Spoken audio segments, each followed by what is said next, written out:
줄스 번은 바다속과 남극과 북극 그리고 달로의 여행을 소설로 써 세상을 흥분시켰습니다.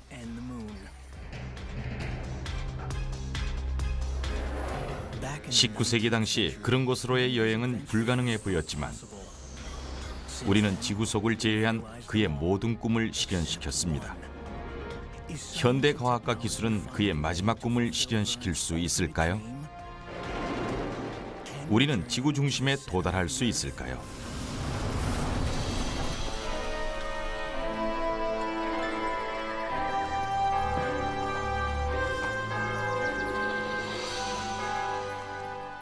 프랑스 파리의 작은 마을 아미옹은 역대 가장 상상력이 풍부했던 한 작가의 고향입니다.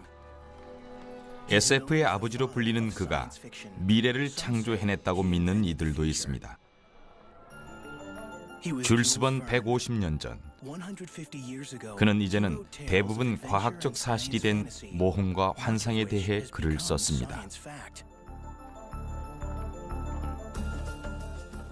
그의 주인공들은 아폴로보다 100년 빨리 달에 도달했고 당시 몇 달이 걸리던 세계 일주를 단 며칠 만에 끝냈습니다.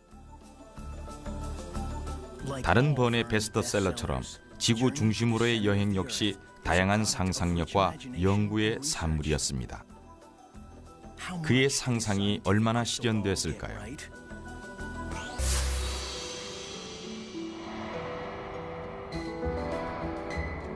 번이 책을 쓸 당시에는 지구 내부에 대해 거의 알려진 것이 없었습니다. 지구 과학은 막 걸음마 단계였죠. 하지만 19세기는 대발견의 세기였습니다.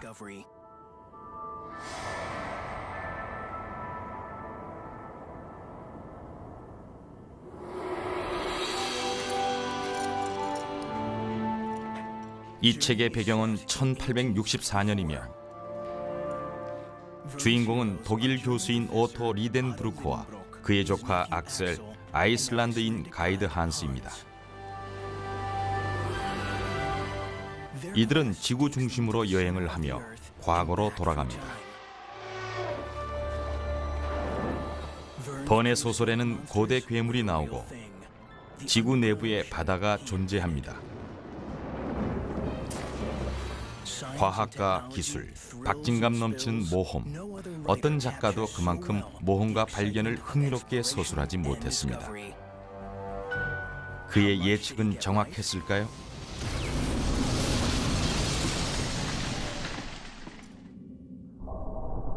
번의 시대가 지나고 인류는 우주를 정복했습니다. 하지만 지구 중심으로 여행하기 위해서는 아직 갈 길이 멉니다.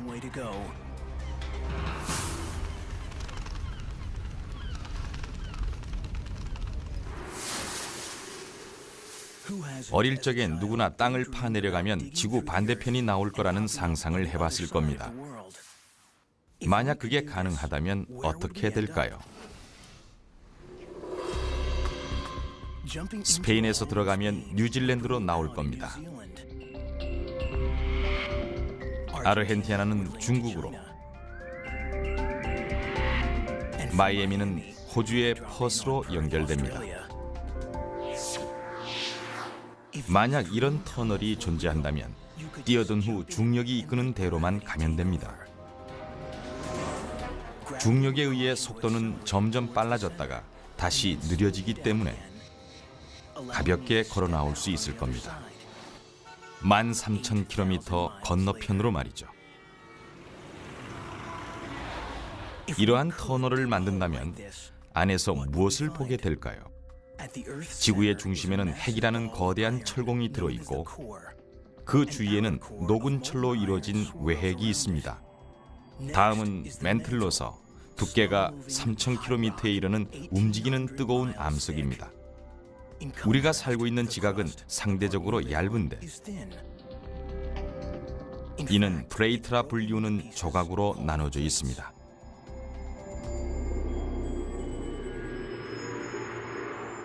지각 플레이트는 늘 움직입니다.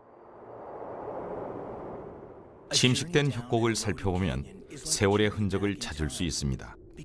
과거와 현재의 지구 지각의 변동이 나타나 있기 때문이죠. 층층이 쌓인 암석들은 수백만 년 동안 지구 표면에 쌓이고 물과 바람에 의해 침식되었습니다. 지구상에서 가장 깊은 협곡도 겨우 3.2km인데 지구 중심까지는 무려 6,400km입니다. 대체 얼마나 먼 걸까요?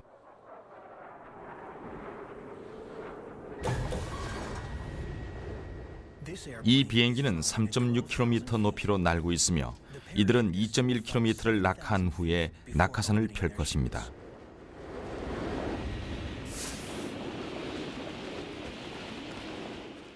자유낙하 속도는 시속 160km나 되기 때문에 이대로라면 1분 후에 지상에 떨어지게 되는데 이대로 지구 중심까지 간다면 36시간 이상이 걸립니다. 시카고에서 런던까지의 거리죠.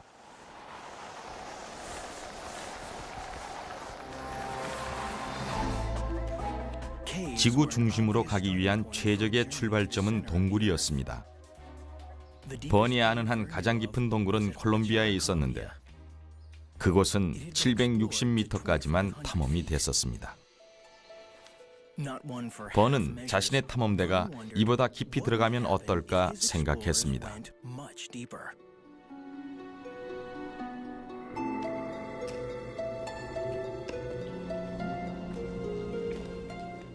버는 상상 속의 발명에 착수했고 화학물질을 사용하는 전기등을 주인공에게 줬습니다. 일반 횃불이 지하에서는 위험하다는 것을 알고 전기등을 발명한 것이었습니다. 당시 가스등은 고가였고 전기는 과학자들에게만 알려져 있었습니다.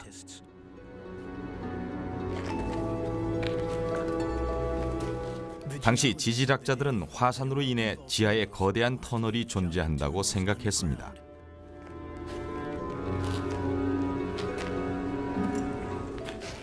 버는 지질학에 매료되었고 그의 주인공들은 다양한 광물과 귀금속을 발견합니다.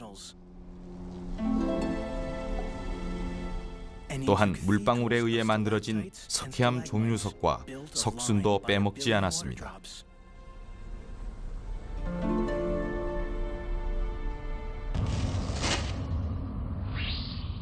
동굴은 1800년대 초부터 관광명소가 됐는데 버는 동굴을 이용하여 지구 중심에 도달하려 했습니다. 하지만 이런 동굴은 아니었죠. 현대의 동굴 탐사는 번의 소설에서 영감을 얻어 1880년대에 시작됐는데 당시 탐험가들은 우리가 당연시하는 첨단 장비도 없었습니다. 방수복도 없었고 가벼운 합금 장비 대신 대장자기가 만든 철제 도구를 사용했죠. 또한 방수, 합성 섬유 대신 실크 등으로 밧줄을 직접 만들었습니다. 또한 짐꾼을 동원하여 무거운 장비를 날랐죠. 오늘날 동굴 탐험은 매우 인기가 높습니다. 하지만 여전히 전체의 90%는 아직 발견도 못했다고 합니다. 즉, 지구의 내부는 아직 미개척 영역인 셈입니다. 이제 우리는 이런 방법으로는 중심까지 갈 수 없다는 걸 알고 있습니다. 가장 깊은 동굴도 깊이가 겨우 1500m니까요. 하지만 필요 또는 탐욕에 의해 인간은 이보다 훨씬 깊이 파내려갔습니다. 초기 광산은 땅속에 얕은 구멍만 뚫었지만 표면의 자원을 모두 소진하고 나니 터널과 갱을 뚫어 더 깊이 들어가야 했습니다.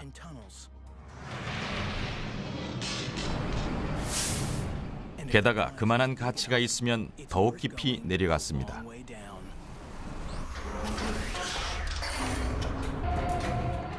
이들은 지구 중심으로 극강화하고 있습니다.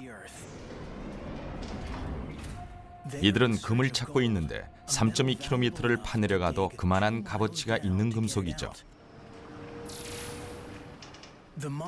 이 광산은 너무 깊어서 한 케이블로 내려가면 자체 무게만으로도 끊어질 수 있기 때문에 엘리베이터를 한번 갈아타야 합니다.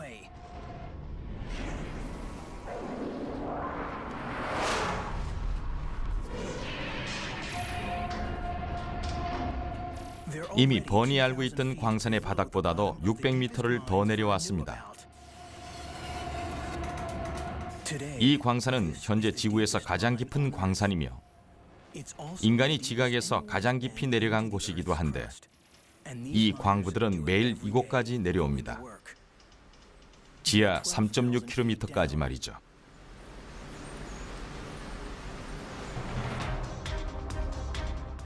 물론 더 내려가는 방법도 있지만 그러려면 물속에 다이빙해서 가야 합니다.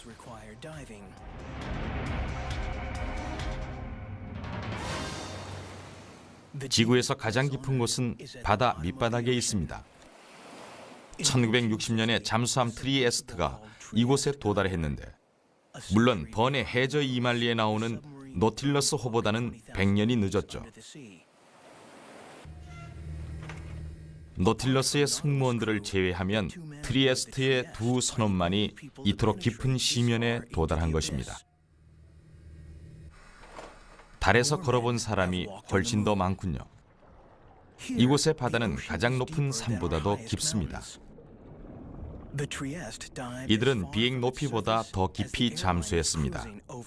지하 12km까지 말이죠.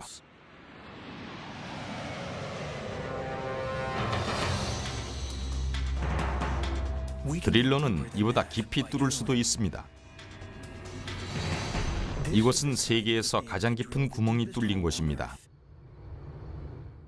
번의 시대에는 물을 구하기 위해 지하 30m까지 뚫었습니다. 하지만 이보다 5년 전에는 석유를 찾기 위해 사용했죠. 이후 기술은 급속도로 발전했지만 100년이 지나도 러시아의 목표인 12km는 쉽지 않았습니다.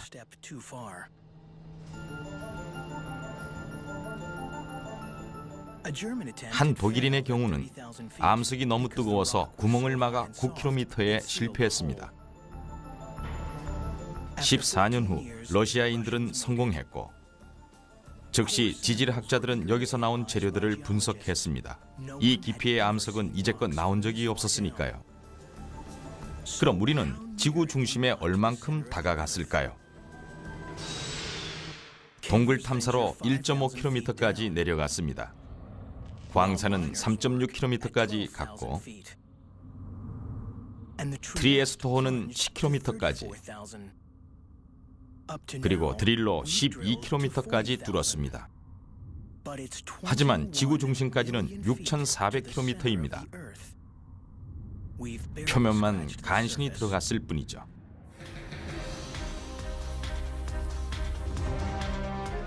이 남자는 왜 계속 내려가고 있을까요? 그는 금보다 더 값진 뭔가를 찾고 있습니다.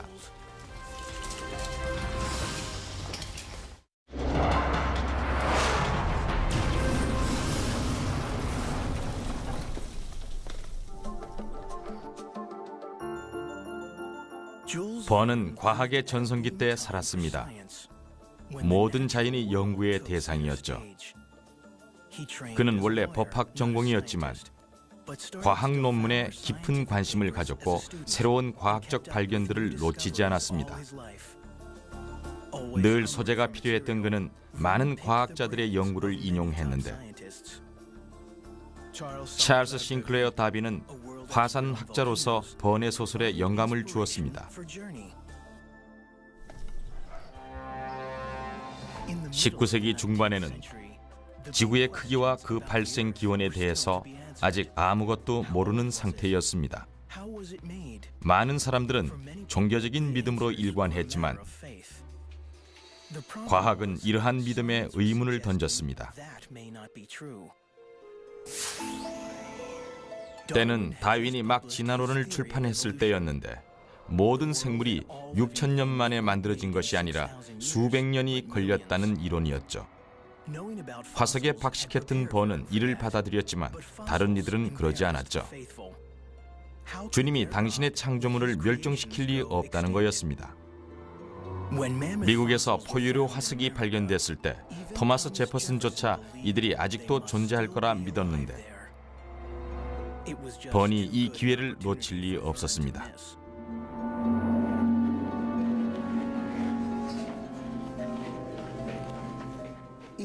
그의 소설에서 번의 주인공 악셀 교수와 한스는 살아있는 고대 생물들을 보게 됩니다.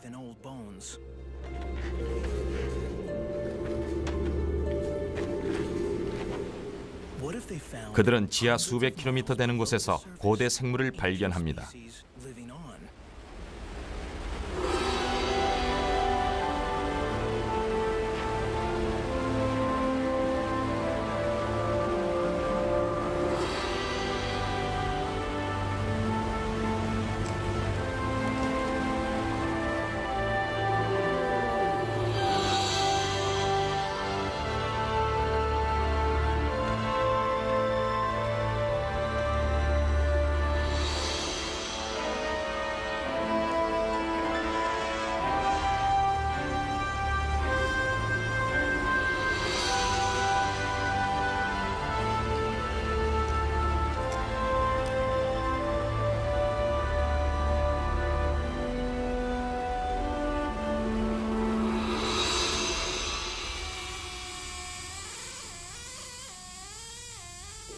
세계 곳곳에서는 화석을 발굴하고 있습니다. 번외 시대에 사용됐던 망치와 끌보다는 첨단 도구를 사용하죠. 하지만 이 소중한 뼈들을 꺼내는 작업은 여전히 고난도의 기술과 인내력을 요합니다. 화석은 고대 식물과 동물의 흔적인데, 예를 들어 바다에 살던 동물이 죽으면 시체는 바닥으로 가라앉는데 시간이 지나면 바닷속 청소부들이 살을 다 빼먹습니다. 그 후엔 모래나 미 사이에 묻히게 되는데, 이후 10년에서 100년이 지나는 동안 퇴적물이 위에 더 쌓이면 뼈에는 미네랄이 침투하게 되고 화석이 만들어지죠. 번외 시대에는 지나친 열정이 오점을 남기기도 했는데, 다른 종류의 뼈를 맞추어 실제 존재하지도 않은 동물이 되기도 했죠. 오늘날에는 그렇지 않습니다. 고생물 학자는 탐정인 셈이죠. 고대 식물과 동물을 아주 꼼꼼히 살펴보고 해부학적 지식과 현대 동물을 참고 삼아 조립하게 되는데, 이로써 과거를 되살릴 수 있는 거죠. 이건 가장 오래된 초식성 공룡입니다. 이들은 열대성 섬에서 서식했죠. 그런데 왜 이 화석은 춥고 습한 영국에서 발견됐을까요? 왜냐하면 2억 년 전 영국은 오늘날의 아프리카 남쪽에 위치해 있었기 때문입니다. 게다가 해수면도 훨씬 높아 영국의 언덕은 섬들이었죠. 번외 시대에는 지구의 역사에 대해 잘 몰랐습니다. 지질학의 역사는 겨우 30년 정도였죠. 시간이 갈수록 더 오래된 암석이 발견됐고, 화석에서는 더욱 특이하고 희귀한 생물이 발견됐습니다.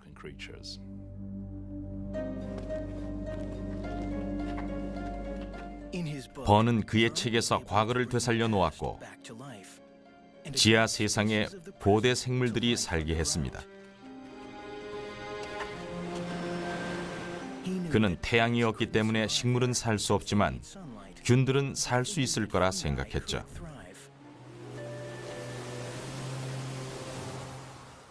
지하의 고온다습한 환경에서 그의 주인공들은 거대한 버섯들을 만납니다.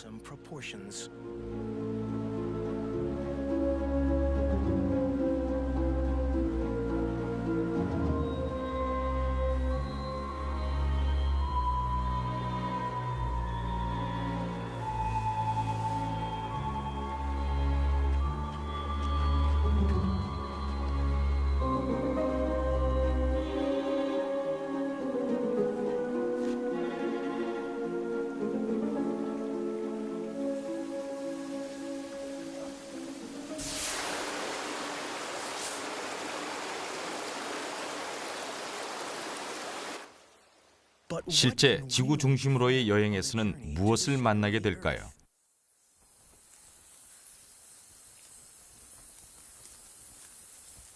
동굴에는 박쥐가 많습니다. 하지만 이들에게 동굴은 잠시 쉬는 장소일 뿐이죠. 새로운 생명체는 더 깊은 곳에 있습니다.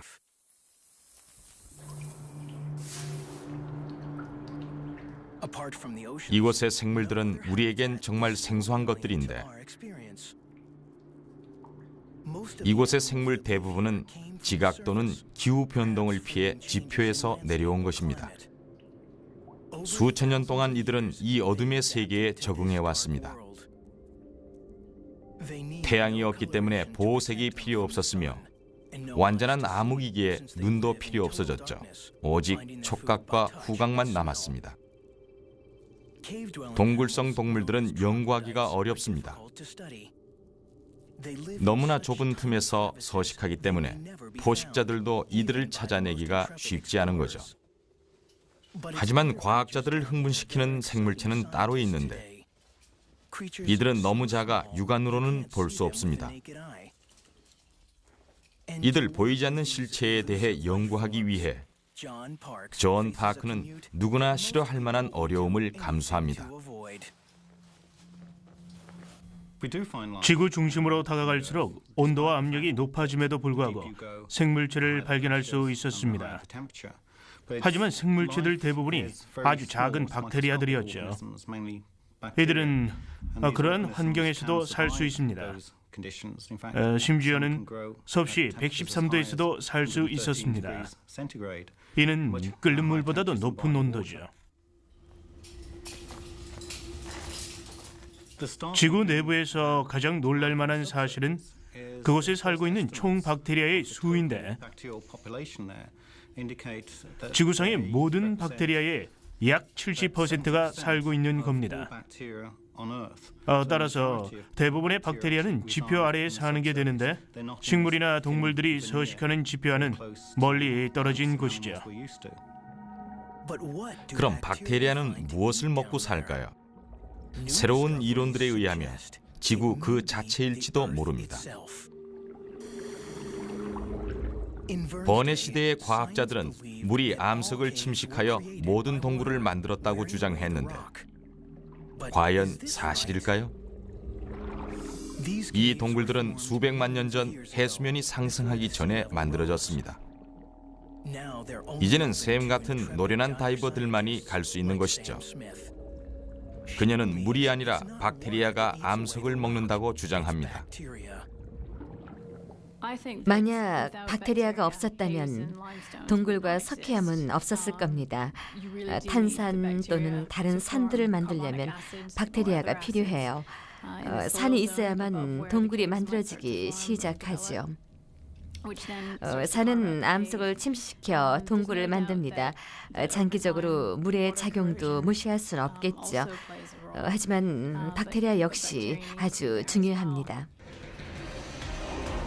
미생물일까요? 운석일까요? 이제 여러 명의 과학자들을 통해 무엇이 지구 생성에 영향을 끼쳤는지 알아보겠습니다.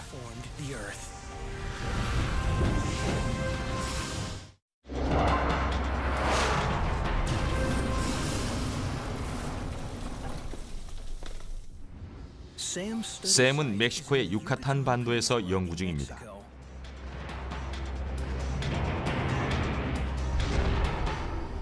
이곳의 동굴은 80km에 이르며 깊이는 121m에 달합니다.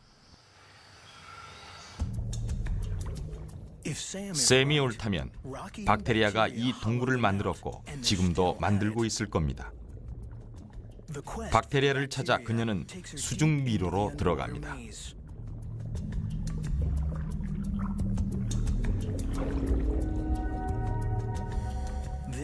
이곳은 위험한 곳입니다. 샘은 인간이 닿을 수 있는 극한의 깊이에 있습니다.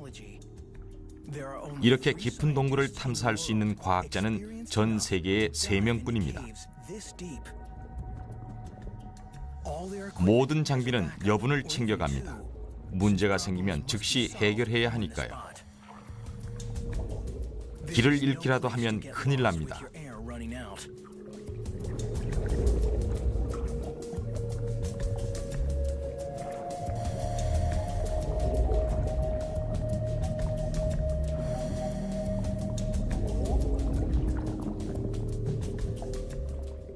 마침내 도달한 현장에는 암석을 먹는 박테리아가 있을 만합니다.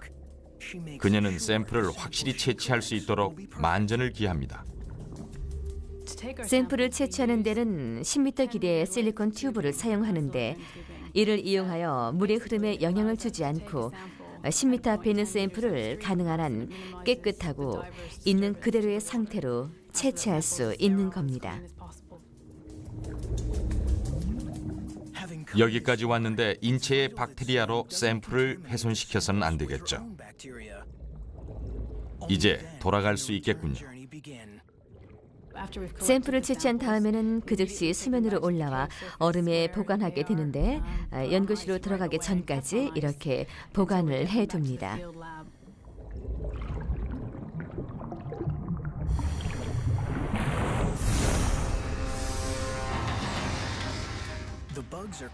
샘플은 섭씨 4도의 상태 그대로 영국에 있는 샘의 연구실로 옮겨집니다. 8시간 정도 걸리는데 줄스 번의 소설에서는 80일이 걸렸던 거리입니다. 파스테르는 번이 지구 중심으로의 여행을 쓴 지 10년 만에 박테리아를 발견했습니다.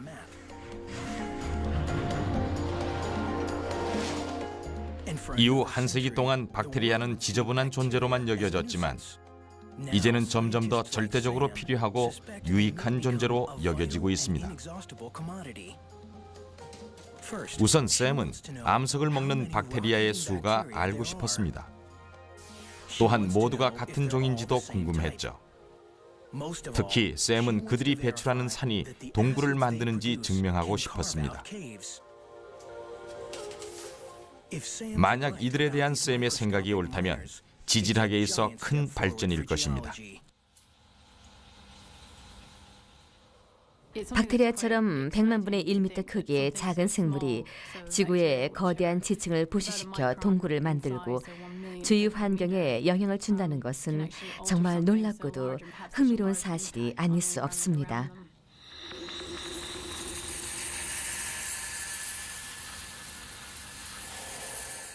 박테리아는 공기, 물, 땅, 바다 모든 곳에 존재하는데 지금까지 우리는 어디서든 그것을 발견했습니다.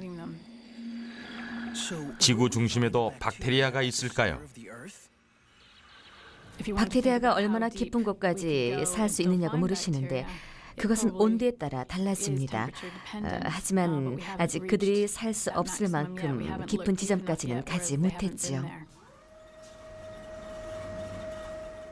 박테리아는 우리가 먹을 수 없는 것을 먹고 극한의 환경에서도 존재하기 때문에 우리가 알지 못했던 정말 유용한 존재인지도 모릅니다. 이미 우리 생활에도 이용되고 있죠. 누구나 효소 합성 세제를 써보시거나 들어보셨을 겁니다. 이들은 섭씨 60도에서도 안 죽는 유기체들이죠. 만약 150도에서도 죽지 않는 유기체를 찾는다면 최고의 촉매가 될 수 있을 것이며 다양한 용도로 사용될 것입니다. 다른 자원과는 달리 박테리아는 끝이 없습니다. 이 암석 샘플은 지하 61m에서 온 것인데 여기에만도 지구상의 인구수와 맞먹는 박테리아가 있습니다. 어느 곳을 얼만큼 뚫든 간에 박테리아는 항상 존재했습니다. 이들은 음식과 산소 없이도 충분히 수백만 년을 살 수 있는데 어떤 이들은 무한한 노동력으로도 이용하고자 합니다. 최초의 유정은 번의 시대에 탄생했으며 이제 지표의 화석 연료는 거의 바닥이 났습니다. 하지만 박테리아가 도움을 줄 수도 있습니다. 지구에 존재하는 석유의 40%는 지하에 보관되어 있는데 우리는 이를 꺼내지 못하고 있습니다. 예를 들어 이들 유기체를 이용할 수 있다면 이들을 통해 석유를 가스로 바꿔 몇 년이 지난 후에는 가질 수 없는 석유 대신에 천연가스를 얻을 수가 있는 것이죠. 번의 소설에서는 석유를 발견하진 못했지만 금과 백금은 찾았죠. 주인공들은 이를 캐기에는 너무 깊다고 생각했지만 그건 인간일 때 얘기죠. 박테리아를 생각하지 못했던 겁니다. 미생물을 이용해 자원을 채취한다는 것은 번의 상상력을 초월한 것이었죠. 하지만 어떤 박테리아는 암석을 섭취하기 때문에 이미 금속을 분리하는 데 사용되고 있습니다.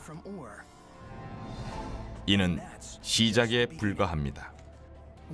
언젠가는 우리가 닿을 수 없는 곳에서 박테리아가 일을 할지도 모릅니다.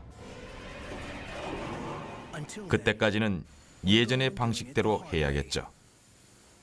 지하 3.6km에서 일하는 것은 위험하고도 비용이 많이 듭니다. 1.6km 내려갈 때마다 온도는 50도씩 높아집니다. 여기서 박테리아 하나는 암석만 있어도 1000년을 살 수 있습니다. 이곳의 박테리아는 자연의 연금술사입니다. 금 덩어리의 형성에 절대적인 역할을 하죠.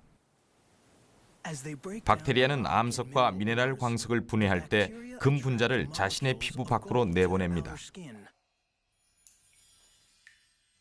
수백만 년이 지나면서 금이 쌓여 반짝이는 금 덩어리가 됩니다.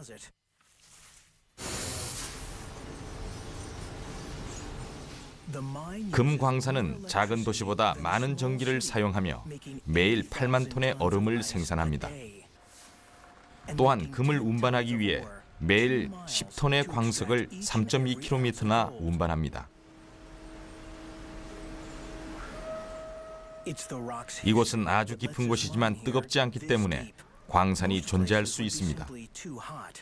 남아프리카는 유난히 지각이 오래됐기 때문에 식을 시간도 그만큼 길었던 것이죠. 25억 년 전에 금은 지표의 한 강에 퇴적되었습니다. 시간이 지나면서 이 지대는 지각 변동으로 지구 안으로 밀려 들어갔죠. 이렇게 금이 많은 곳은 지구상에 없습니다.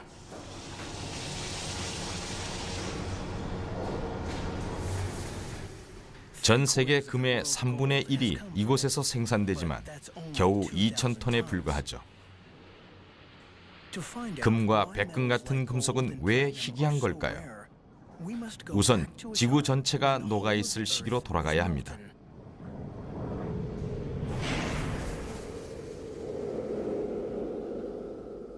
46억 년 전, 엄청난 유성들이 녹아있는 지구를 덮쳤습니다. 유성들은 암석을 가져왔고 지구는 점차 커지면서 사방에 금속이 흩날렸습니다.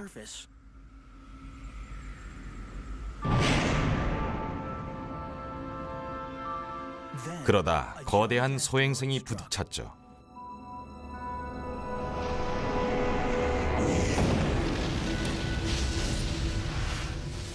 소행성의 거대한 철덩어리는 멈추지 않고 지구 중심으로 가라앉았는데 이 과정에서 지구의 모든 금속을 끌어당겼습니다.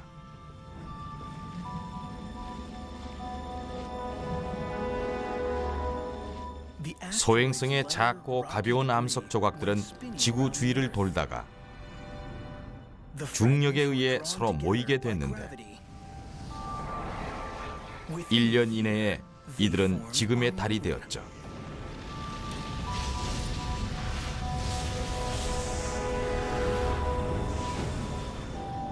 따라서 달의 중심에는 금속 덩어리가 없습니다. 또한 지구 지각에도 금속이 희귀한 겁니다. 지각의 금속은 나중에 운석에 의해 생겨났죠. 지구의 중심에는 엄청난 양의 금속이 있습니다.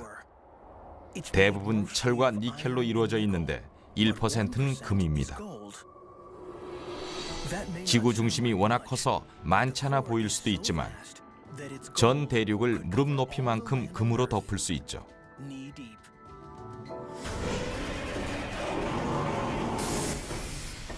남아프리카에서는 금을 찾아 광부들이 더욱 깊은 곳으로 가고 있습니다.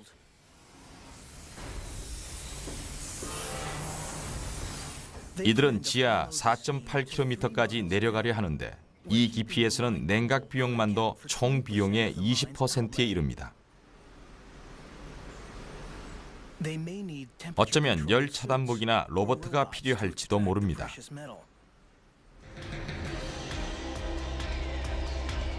북극과 남극의 오로라는 정말 아름답습니다. 그런데 오로라가 없으면 어떻게 될까요?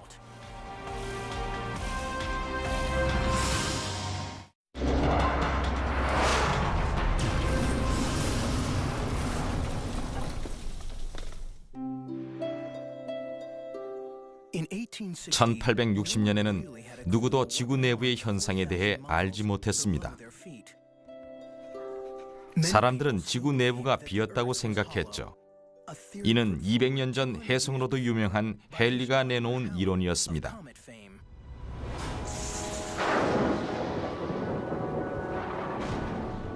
1823년 미국인 존 클리브 심스는 헨리의 이론을 증명하기 위해 탐험을 떠났지만 성공하지 못합니다. 번은 이런 사실을 알고는 다른 이론도 생각하게 됩니다. 하지만 자신의 주인공들은 거대한 지하 동굴을 통해 번개와 자기 폭풍이 치는 바다를 건너게 했습니다.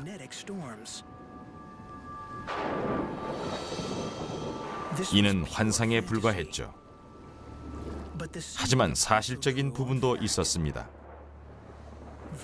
번은 자신만의 연구에서 지구 중심으로의 여행이 과거로의 여행일 거라고 믿었던 거죠.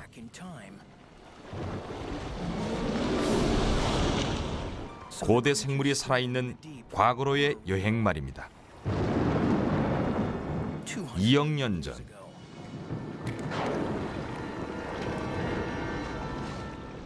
장경룡은 1820년에 처음 발견된 목이 긴 공룡입니다. 돌고래 모양의 어룡은 1809년 여름에 발견됐습니다.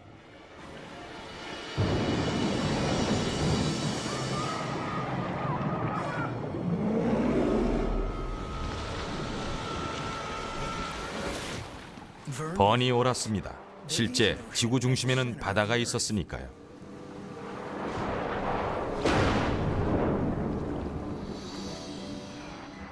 녹은 철로 이루어진 광폭한 바다입니다.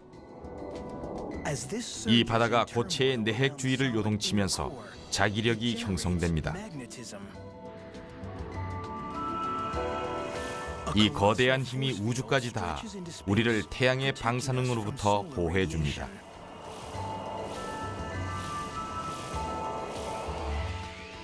가끔 이를 목격할 수 있죠. 북극과 남극의 오로라는 태양으로부터 오는 정기적인 에너지가 이 자기장과 부딪히면서 생기는 겁니다. 하지만 그 힘은 약해지고 있으며 우리는 살인적인 우주 방사선에 노출될 수도 있습니다. 하버드의 제러미 블록스햄은 그 이유를 연구하고 있습니다. 현재 저희 연구의 목적 중 하나는 미래의 지구의 자기장이 어떻게 변할지 예측하는 능력을 개발하는 것인데 이는 현재 매우 중요한 관심사입니다. 지난 150년간 지구의 자기력은 무려 10% 정도 감소했으니까요. 이는 매우 주목할 만한 수치이며 자기 역전의 징조로 생각할 수도 있습니다. 문제는 바로 과연 자기장이 역전될까 하는 것입니다.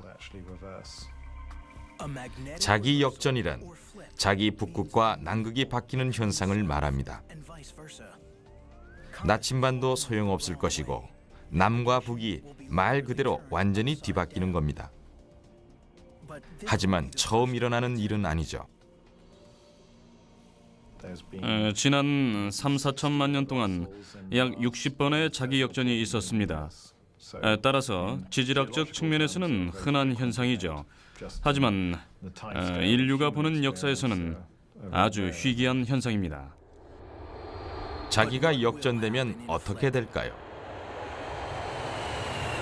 우린 방향을 잃게 되는 걸까요? 오늘날 항법에는 나침반을 거의 사용하지 않습니다. 자기력의 영향을 받지 않는 GPS 위성을 이용하죠.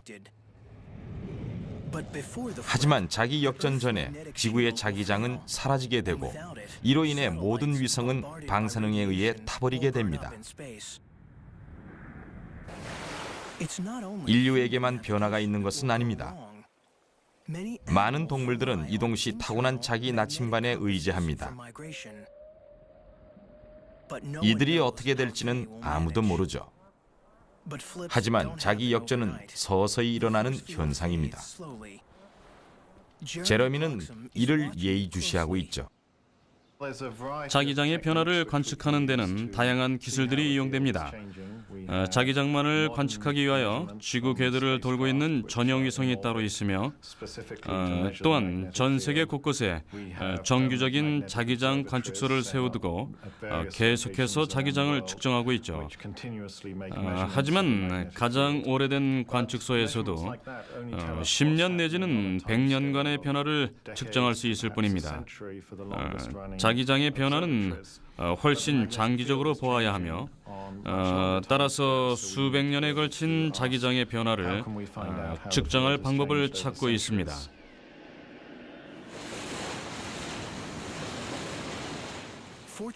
다행히 항해사들은 오랫동안 자기장에 의존해왔고 그들이 남긴 기록을 통해 변화를 알 수 있습니다. 변화는 계속되고 있죠. 오늘날 자북은 캐나다에서 벗어나 매년 16km의 속도로 대서양을 건너고 있습니다. 하지만 이러한 현상보다 그 원인을 아는 것이 중요하죠. 지구의 핵은 대부분 액체 철입니다. 이렇게 전도성인 철이 움직임으로써 소위 말하는 다이너모가 생성되는 거죠. 하지만 그 세부 과정과 원인은 자세히 밝혀지지 않았습니다. 이를 연구하기 위해 다니엘 라트로프는 지구 핵을 모형으로 만들었습니다. 우리는 점점 크기가 크고 자기력이 높은 모형을 만들고 있습니다. 지구의 외계에서와 같은 현상을 얻기 위해서죠. 또한 자기장의 형성 과정도 궁금합니다.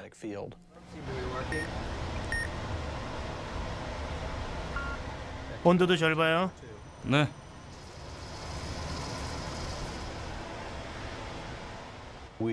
저희는 지구 자기장의 세기와 그 요인에 대해 알고자 합니다. 또한 자기력의 변칙적인 변화와 자기 역전의 요인에 대해 연구하고 있습니다. 그 원인을 분석한다면 예측도 가능할 것입니다. 대서양 바닥에는 과거 자기 역전의 흔적이 남아 있습니다. 용암은 굳을 때 자기장의 방향으로 굳기 때문이죠. 하지만 자기 역전은 불규칙적이라서 예측하기 위해서는 지구 핵 내부의 변화를 알아야만 합니다. 10rps로 돌립니다. 네. 우리는 현재 두 종류의 실험을 진행하고 있는데 첫 실험에서는 실제 프로펠러를 돌려 한쪽의 액체를 교반시킵니다. 이로 인해 일종의 난류를 발생시키죠. 10rps 갈 준비됐어요? 준비됐습니다. 다니엘의 다이너모에는 뜨거운 나트륨이 채워진 공이 있습니다. 정기적으로 나트륨은 녹은 철같이 반응하지만 그보다 천도가 낮습니다. 프로펠러는 지구 자전에 의한 일종의 난류를 재현해냅니다. 지금까진 일정량의 자기력을 생산해내는 데 실패했지만 다행히 속도와 온도가 조금만 변해도 큰 영향을 준다는 걸 알아냈죠. 새는 곳 있어요? 아직 없습니다. 좋아요. 다른 실험에서는 지구 외핵과 기하학적으로 아주 비슷한 모형 안에 액체 금속층을 채운 다음 이를 회전시킵니다. 그 후 외부는 가열시키고 내부는 냉각시켜 대류 현상을 만들죠.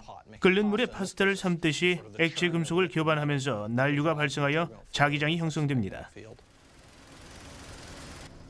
다음 단계는 더욱 큰 모형을 만드는 겁니다. 지구의 핵은 그 지름만도 6,400km에 이르니까요. 이런 실험에서 얻고자 하는 것은 크게 보면 세 가지입니다. 지구 자기장의 세기와 그 발생 원인이 첫 번째이고 그 발생 과정을 알아내어 예측이 가능하느냐가 두 번째입니다. 마지막은 행성에 다이너모가 존재할 수 있는 여건은 무엇이냐 하는 건데 왜 금성은 다이너모가 없는 걸까요? 아인슈타인은 지구가 어떻게 이러한 자기력을 형성하는지는 현대 물리의 수수께끼라고 말한 적이 있습니다. 다음 자기 역전이 언제일지는 모르지만 자기 역전이 언젠간 일어나리라는 것은 분명하죠.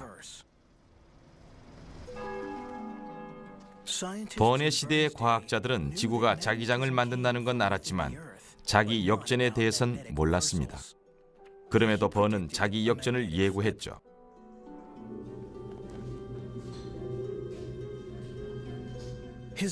그의 주인공들은 몇 달간을 여행하여 지구의 중심에 거의 다다랐다고 판단했습니다. 잠시 휴식을 취하려고 멈추는 순간 뭔가가 잘못됐다는 걸 깨달았습니다. 나침반이 고장났던 거죠. 번은 미래를 보았던 걸까요? 그는 분명 자기력과 전기력의 관계에 대해 알았습니다. 바다에서 번개가 친 이후로 나침반이 고장났다고 말을 하고 있었으니까요.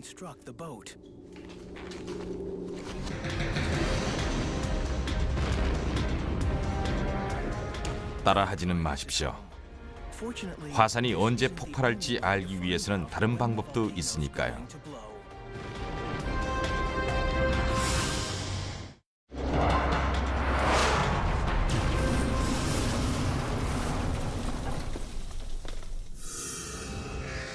화산은 지구 깊은 곳에서 용암이 분출되는 곳인데 하와이가 가장 활발하죠.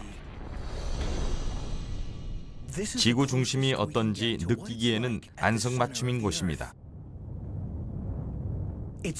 지구 내부에 숨겨져 있는 힘과 뜨거운 열기가 느껴집니다.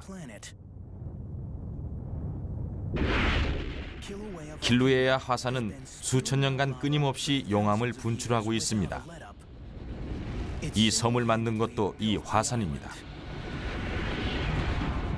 마그마라 불리는 액체